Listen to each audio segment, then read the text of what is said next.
അതിശയനാമം ഏഴേനിക്കിമ്പനാമം ശ്രീയേശുനാമം അതിശയനാമം ഏഴേനിക്കിമ്പനാമം എല്ലാ നാമത്തിലും മേലായ നാമം ഭക്തജനം വാഴ്ത്തും നാമം എല്ലാ നാമത്തിലും മേലായ നാമം ഭക്തജനം വാഴ്ത്തും നാമം എല്ലാ മുഴങ്കാലും മടങ്ങിടും തിരുമുമ്പിൽ വല്ലഭത്വമുള്ള നാമം എല്ലാ മുഴങ്കാലും മടങ്ങിടും തിരുമുമ്പിൽ വല്ലഭത്വമുള്ള നാമം ശ്രീയേശുനാമം അതിശയനാമം ഏഴേനിക്കിമ്പനാമം ശ്രീയേശുനാമം അതിശയനാമം ഏഴേനിക്കിമ്പനാമം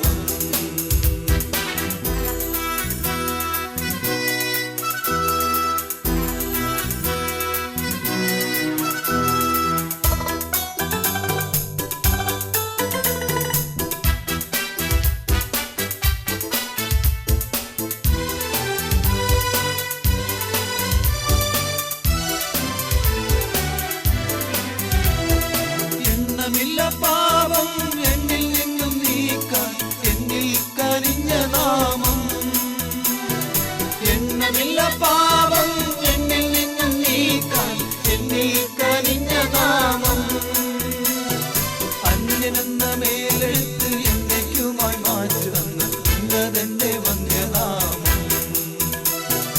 അന്യനെന്ന മേലെഴുത്ത് എന്നേക്കുമായി മാറ്റുന്ന ഇന്നതെന്റെ വന്യനാമം ശ്രീയേശുനാമം അതിശയനാമം ഏഴേനിക്കിമ്പനാമം ശ്രീയേശുനാമം അതിശയനാമം ഏഴേനിക്കിമ്പനാമം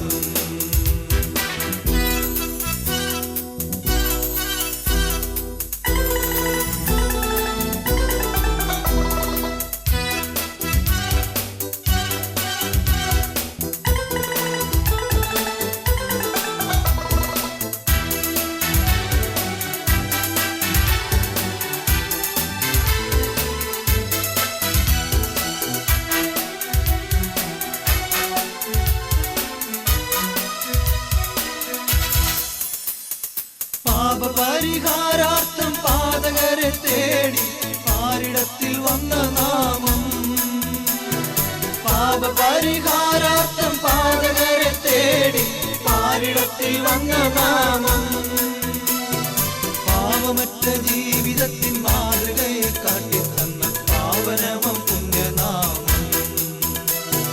പാവമറ്റ ജീവിതത്തിൻ മാതൃകയെ കാട്ടിത്തന്ന പാവനമം പുണ്യനാമം ശ്രീയേശുനാമം അതിശയനാമം ഏഴേനിക്കിമ്പനാമം ശ്രീയേശുനാമം അതിശയനാമം ഏഴേനിക്കിമ്പനാമം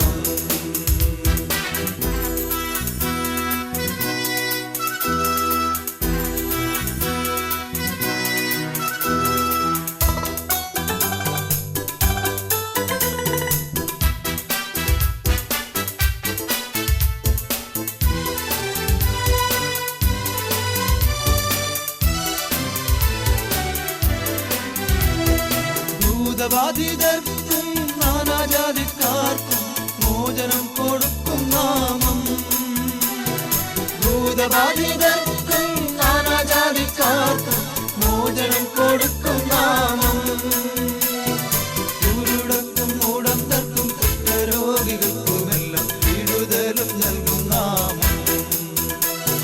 കുരുടർക്കും മൂടന്തർക്കും കുഷ്ഠരോഗികൾക്കുമെല്ലാം വിടുതലും നൽകും നാമം ശ്രീയേശുനാമം അതിശയനാമം ഏഴേനിക്കിമ്പനാമം ശ്രീയേശുനാമം അതിശയനാമം ഏഴേനിക്കിമ്പനാമം പിതാവിനും പുത്രനും പരിശുദ്ധ റൂഹായിക്കും സ്തുതി ഇപ്പോഴും എല്ലായ്പ്പോഴും എന്നേക്കും തന്നെ ആമീൻ. ക്രിസ്തുയേശുവിൻ്റെ നിസ്തുല്യമായ നാമത്തിൽ ഞങ്ങളെ ശ്രദ്ധിക്കുന്ന എല്ലാവർക്കും സ്നേഹവന്ദനം. കർത്താവിൽ അനുഗ്രഹിക്കപ്പെട്ട ദൈവജനമേ, കഴിഞ്ഞ ദിവസം വിശ്വാസത്തിൻ്റെയും വചനത്തിൻ്റെയും അടിസ്ഥാനത്തിൽ കുടുംബങ്ങളിൽ ഉണ്ടാകുന്ന കലഹങ്ങളെക്കുറിച്ച്, ഭിന്നതകളെക്കുറിച്ച് നാം അല്പമായിട്ട് ചിന്തിക്കുകയുണ്ടായി. ഇന്ന് വീണ്ടും അതിൻ്റെ തുടർച്ചയായി ചില തിരുവചനങ്ങളെ നമുക്ക് വായിച്ച് നമ്മുടെ ജീവിതങ്ങൾ ദൈവവചനത്തിന് അടിസ്ഥാനമായി നാം ക്രമപ്പെടുത്തുമ്പോൾ അതിൽ വന്നു ചേരുന്ന അപാകതകളെക്കുറിച്ച്, വഞ്ചനകളെക്കുറിച്ച്, അതുമായി ബന്ധപ്പെട്ടുള്ള ദുരുദ്ദേശങ്ങളെക്കുറിച്ച് അറിയേണ്ടത് ഈ കാലഘട്ടത്തിൻ്റെ വലിയ ആവശ്യമാകയാൽ വീണ്ടും നിങ്ങളോട് ആ വിധമായ വചനങ്ങളെ നിങ്ങളോട് അറിയിക്കുവാനായി ഞങ്ങൾ ആഗ്രഹിക്കുകയാണ്. വിശുദ്ധനായ പൗലോസ്ലീഹ തീമോഥെയോസിന് എഴുതിയ 2-ാം ലേഖനത്തിൻ്റെ 3-ാം അധ്യായത്തിൽ അതിൻ്റെ 1 മുതൽ 7 വരെയുള്ളതായ തിരുവചനങ്ങൾ നമുക്ക് ഒന്ന് വായിക്കാം. അന്ത്യകാലത്ത് ദുർഘട സമയങ്ങൾ വരുമെന്നറിയുക.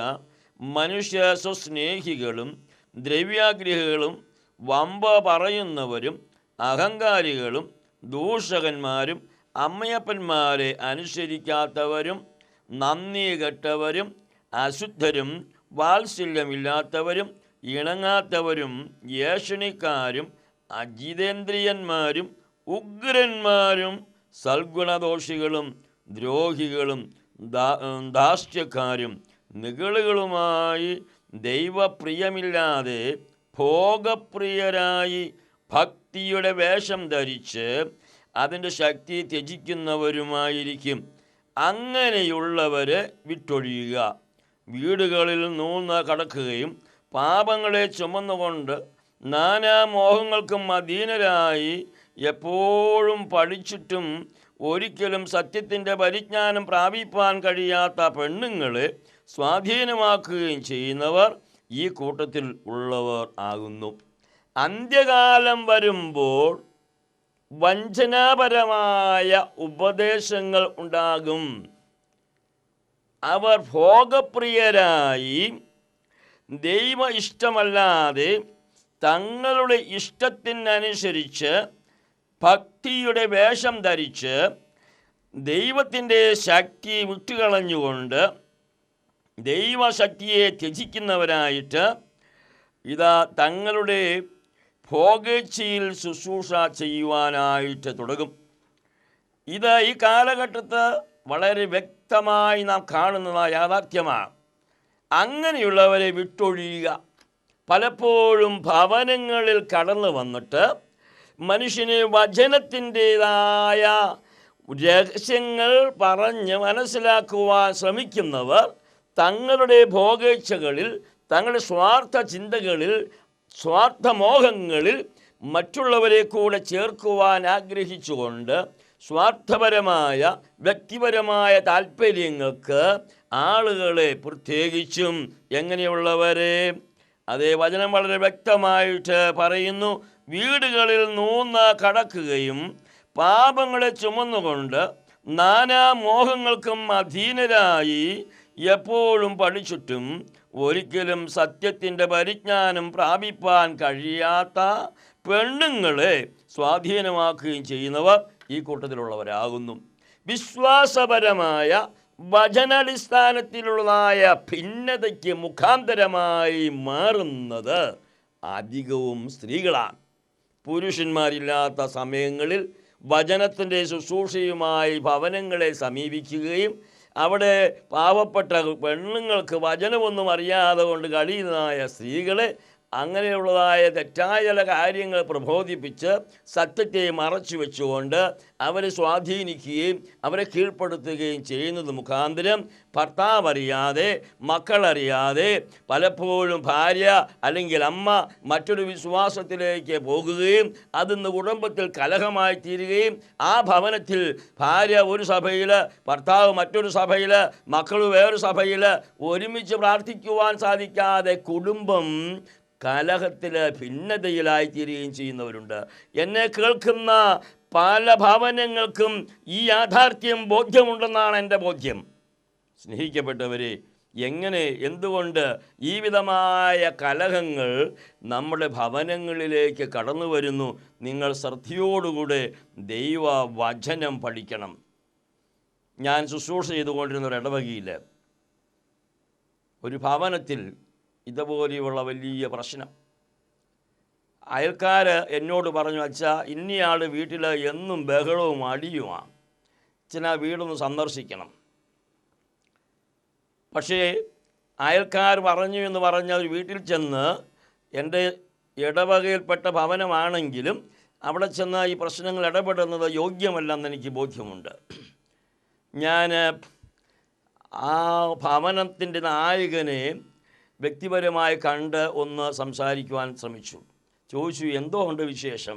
അദ്ദേഹം ഇവിടെ നിരാശപ്പെട്ട് പറഞ്ഞു, അച്ഛാ, ആകെ പ്രശ്നമാണ്, വലിയ പ്രശ്നമാണ്. എൻ്റെ ഭവനത്തിൻ്റെ സ്വസ്ഥത പോയി, എനിക്ക് സമാധാനമില്ല. അദ്ദേഹം നിരണം വലിയ പള്ളി ഇടവക്കാരനാണ്, ബോംബെയുടെ പ്രദേശത്ത് താമസിക്കുകയാണ്. ജോലി നഷ്ടപ്പെട്ട ഒരുത്തൻ, മക്കൾക്ക് പഠിപ്പാൻ ഫീസ് കൊടുക്കാൻ നിവൃത്തിയില്ലാതെ കഴിയുന്നതായ ഒരു ഭവനം. ഭാര്യയും ഭർത്താവും തമ്മിൽ കലഹം. എന്തോ സംഭവിച്ചു? ഈ ഭാര്യയുടെ പ്രിയപ്പെട്ട സഹോദരങ്ങൾ 3 പേര് അമേരിക്കയിൽ ദൈവ ശുശ്രൂഷയിലാണ്. അവർ മറ്റൊരു വിശ്വാസത്തിലാണ്.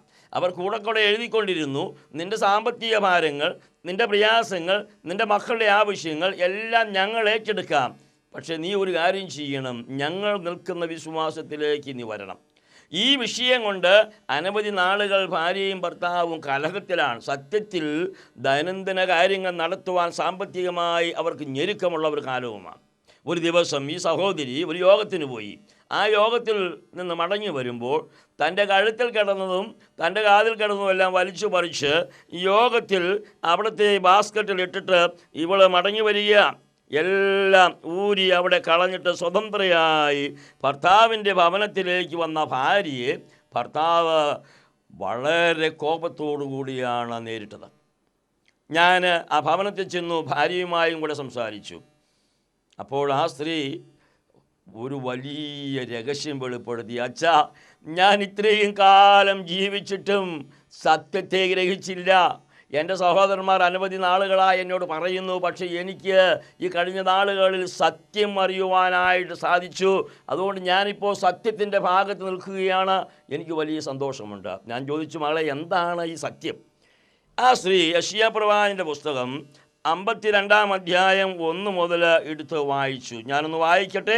യെശയ്യാവ് 52-1 മുതൽ. സിയോനെ, ഉണരുക, ഉണരുക, നിൻ്റെ ബലം ധരിച്ചു കൊള്ളുക. അപ്പം നീ ഇങ്ങനെ ഉറങ്ങിയൊന്നും കിടക്കരുത്, ഉണരണം, നിൻ്റെ ബലം ധരിക്കുക. വിശുദ്ധ നഗരമായ യെരൂശലേമേ, നിൻ്റെ അലങ്കാര വസ്ത്രം ധരിച്ചു കൊള്ളുക. ഇനി മേലാൽ അഗ്രചർമ്മിയും അശുദ്ധനും നിന്നിലേക്ക് വരികയില്ല. പൊടി കുളഞ്ഞു കളക.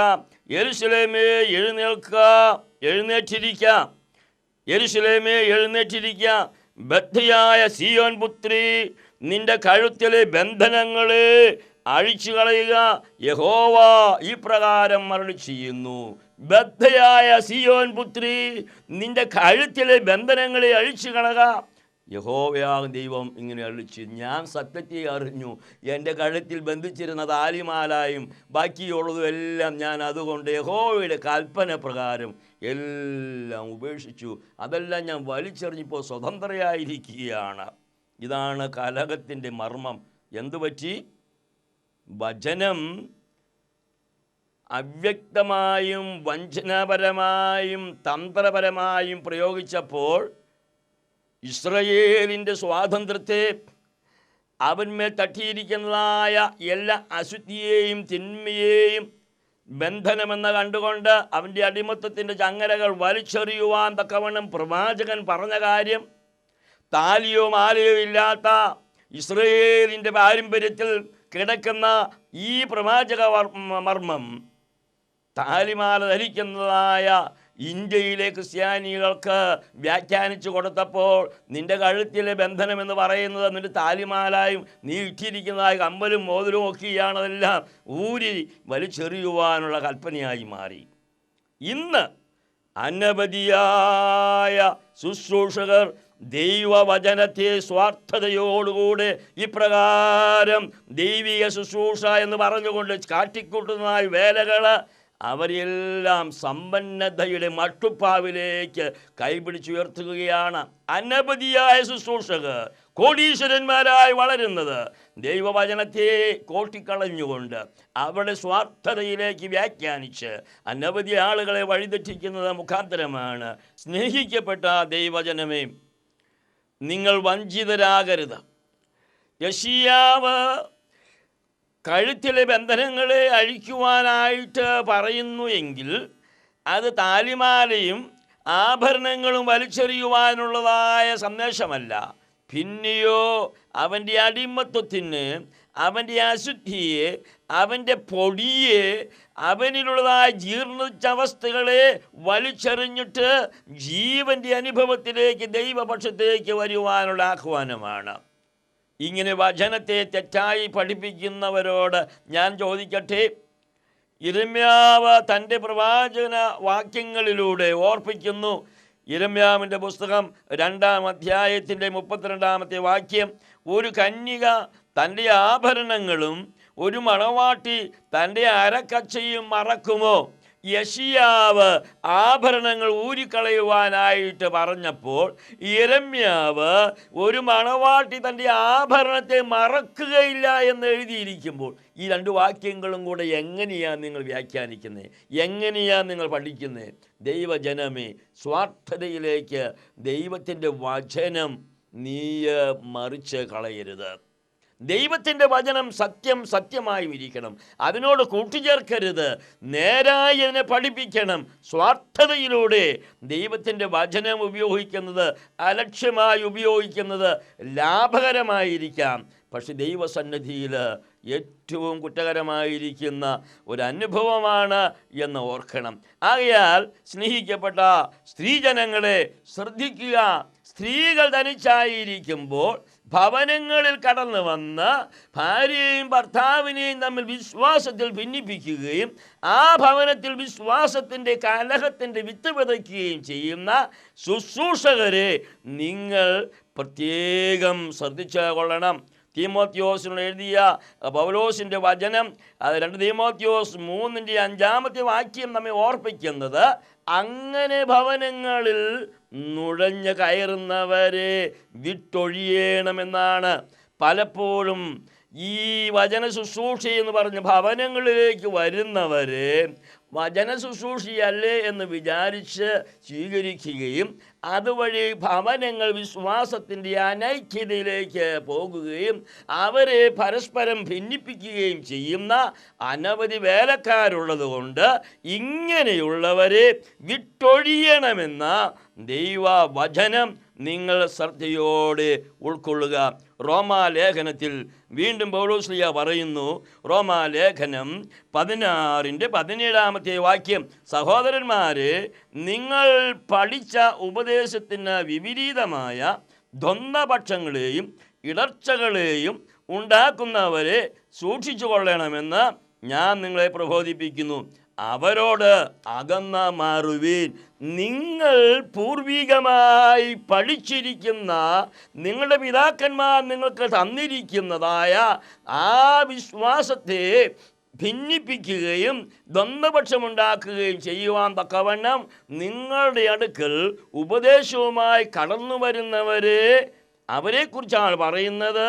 വിപരീതമായ ദ്വന്ദ്പക്ഷങ്ങളെയും ഇടർച്ചകളെയും ഉണ്ടാക്കുന്നവരെ സൂക്ഷിച്ചു കൊള്ളണമെന്ന് ഞാൻ നിങ്ങളെ പ്രബോധിപ്പിക്കുന്നു.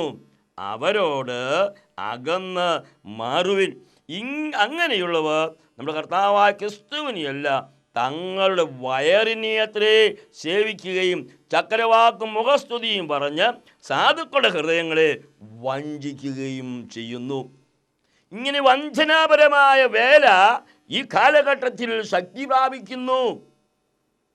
ദൈവജനം എവിടെയാണ് സത്യമെന്ന് അന്വേഷിച്ച് അറിയാതെ ഉഴലുന്ന ഒരു കാലഘട്ടത്തിൽ എൻ്റെ ഈ വചന കേൾവിക്കാരോട് എനിക്ക് പറയുവാനായിട്ടുള്ളത്, നിങ്ങളുടെ പിതാക്കന്മാർ മുഖാന്തരം നിങ്ങൾ നിൽക്കുന്ന വിശ്വാസവും നിങ്ങളായിരിക്കുന്ന നിങ്ങളുടെ സഭയും വിട്ട് മറ്റൊന്നിലേക്ക് നിങ്ങളെ വിളിക്കുകയും രക്ഷ അവിടെയാണ്, ക്രിസ്തു ഇവിടെയാണ് എന്ന് പറഞ്ഞ് അന്ത്യകാലം വരുമ്പോൾ അനേകരും വന്ന് ഇങ്ങനെ മനുഷ്യരെ അങ്ങോട്ടും ഇങ്ങോട്ടും ഒക്കെയും ക്ഷണിക്കുകയും മനുഷ്യനെ അങ്ങോട്ടും ഇങ്ങോട്ടും ഓടിക്കുകയും ഒക്കെ ചെയ്യുന്ന ഈ കാലം വചന നിവൃത്തിയാണ്. കർത്താവ് ഇത് മുന്നമേ ഓർപ്പിച്ചിട്ടുള്ളതാണ്. അതുകൊണ്ട് ദൈവജനം ഉറച്ച് നിൽക്കുക.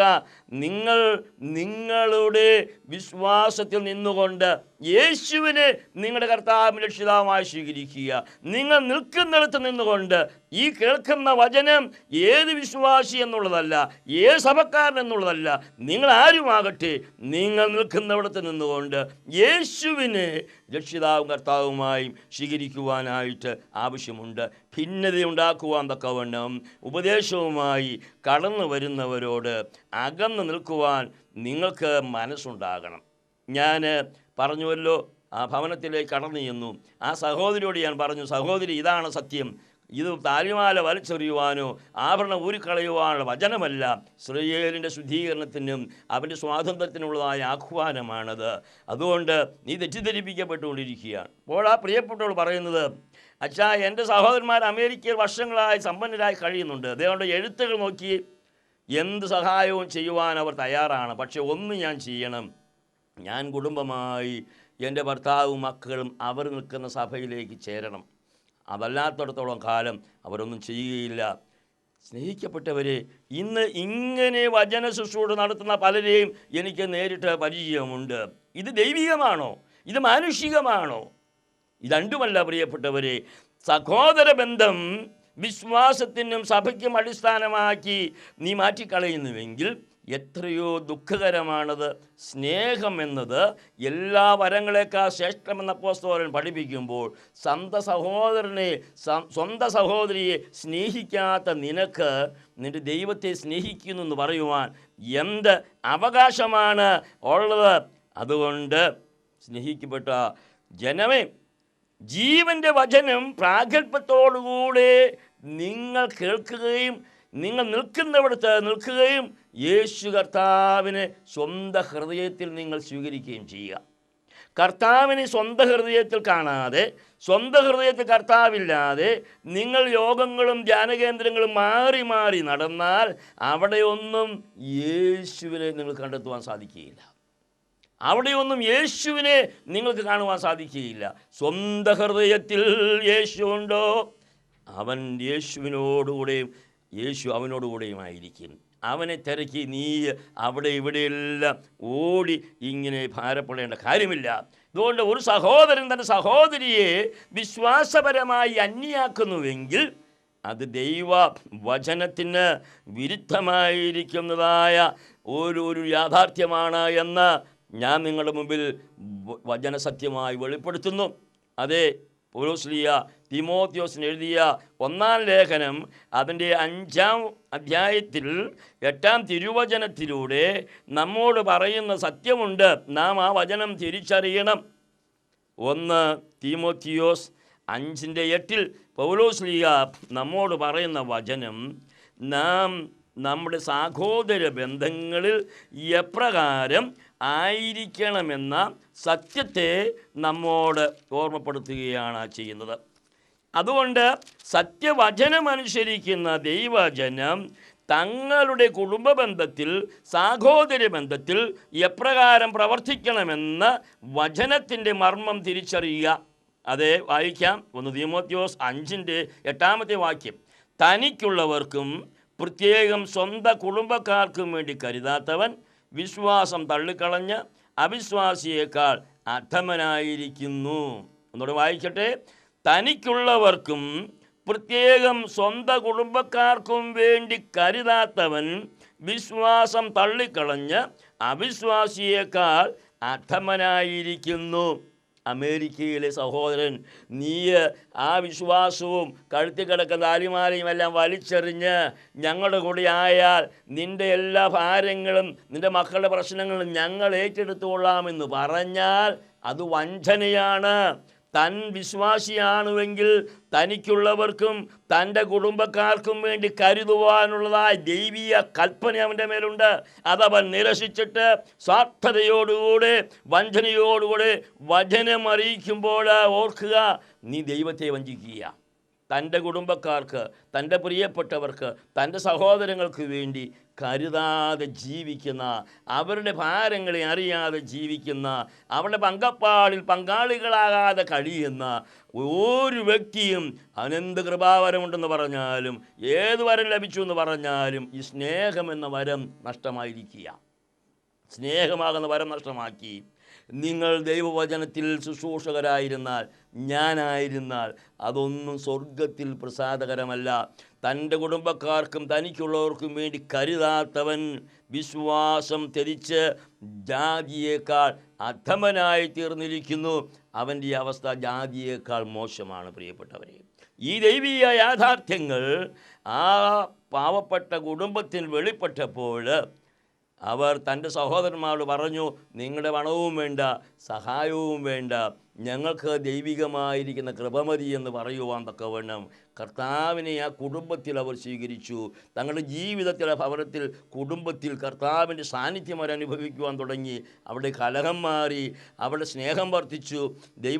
ദൈവീയ ഭവനമായൊരു കുടുംബമായി ഭാര്യ ഭർത്താവിനെ അനുസരിക്കുകയും ഭർത്താവ് ഭാര്യയെ സ്നേഹിക്കുകയും ചെയ്യുന്ന അനുഭവത്തിലേക്ക് ആ ഭവനം വരുവാനായിട്ടിടയായി. സ്നേഹിക്കപ്പെട്ടവരെ, കുടുംബത്തിൽ ഭാര്യാഭർത്താക്കന്മാർ തമ്മിലുള്ള ബന്ധം എപ്രകാരമായിരിക്കണമെന്ന വചനത്തിൻ്റെ മർമ്മം നിങ്ങളുടെ മുമ്പിൽ അറിയിക്കുവാനായി ഞാൻ ആഗ്രഹിക്കുന്നു.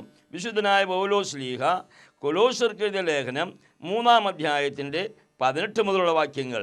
കൊലോസ്യ 3:18 മുതൽ, ഭാര്യമാരെ നിങ്ങളുടെ ഭർത്താക്കന്മാർക്ക് കർത്താവിൽ ഉചിതമാകും വണ്ണം കീഴടങ്ങുവിൻ. ഭർത്താക്കന്മാരെ നിങ്ങളുടെ ഭാര്യമാരെ സ്നേഹിപ്പീൻ, അവരോട് കയ്പായിരിക്കരുത്. മക്കളെ നിങ്ങളുടെ അമ്മയപ്പന്മാരെ സകലത്തിലും അനുസരിപ്പീൻ.